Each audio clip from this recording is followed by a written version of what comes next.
जी नाजरीन, मैं इस वक्त मौजूद हूँ छांगा मांगा के नवाही गांव बूढ़ सिंह में, जहां पर अल अब्बास ग्रेप्स गार्डन के नाम से अंगूरों का बाग लगाया हुआ है। और माशाल्लाह जो इस वक्त अंगूरों की बेल्स हैं वो फल से लदी हुई हैं।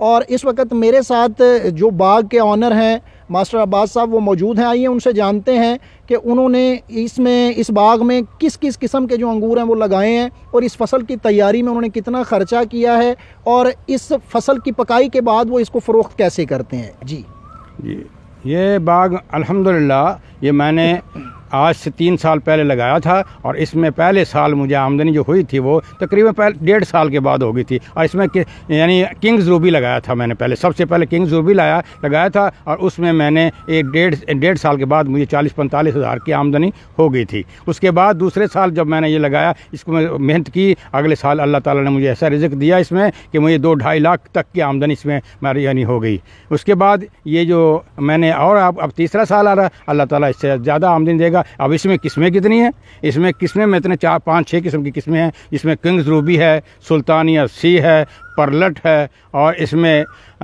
उसके बाद है सुंदरखानी है, किशमिश है और यानी टॉफ़ियाँ 3-4 किस्म की अल्लाह ताला ने मुझे इसमें दे दी हैं। वो सुरख रंग की टॉफ़ियाँ हैं जो, और ब्लैक रंग की टॉफ़ियाँ हैं, वाइट रंग की टॉफ़ियाँ हैं। ये इसमें मुख्तलिफ़ किस्में, और इंशाल्लाह ये इसकी आइंदा आपको यहाँ बेलें भी इसकी मुहैया होंगी इंशाल्लाह। अगले साल से आप जितनी मर्ज़ी इसकी आप बाग लगा सकते हैं, इसकी बेलें ले जाकर मेरे पास से, समझे नहीं। और ये बहुत आमदनी वाला है, यानी इससे ज़्यादा आमदनी किसी और फसल में नहीं मिलेगी आपको दुनिया के किसी खित्ते में चले जाएँ आप। ये तो और ये पौधा ऐसा है कि 200-300 साल तक ये चलता रहता है अगर इसकी हिफाजत की जाए, समझे नहीं। और ये वैसे तो आम लोग इसको पता है कि 50 साल तक की आमदनी साल तक ये चलता है, लेकिन हमने जो इसकी यानी रिसर्च की है, नेट पे भी की है और लोगों ने बताया कि 300-400 साल तक चलता है इसकी आमदनी असल में मिलती रहता है। ये बढ़ता रहता है, हर साल इसकी आमदनी बढ़ती जाती है, समझिए। ये एक एकड़ जो है वो तकरीबन 10-15 लाख तक भी पहुँच जाता है, ये इतनी इसकी आमदनी है।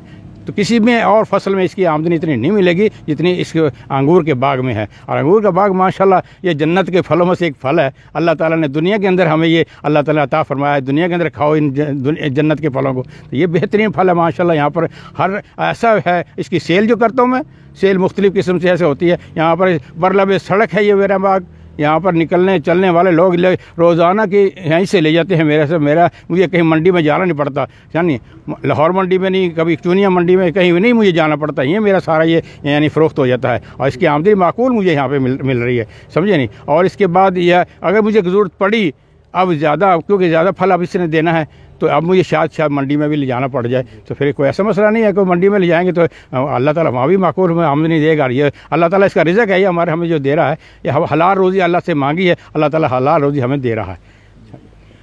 जी, जैसा कि आपने मास्टर अब्बास साहब की बात सुनी, उनका यही कहना है कि अंगूर जन्नत के फलों में से एक फल है और हमें कुदरत ने जो है वो दुनिया में ही जन्नत के फल के नज़ारे हमें मिल रहे हैं और ये बहुत मुनाफा बख्श कारोबार भी है।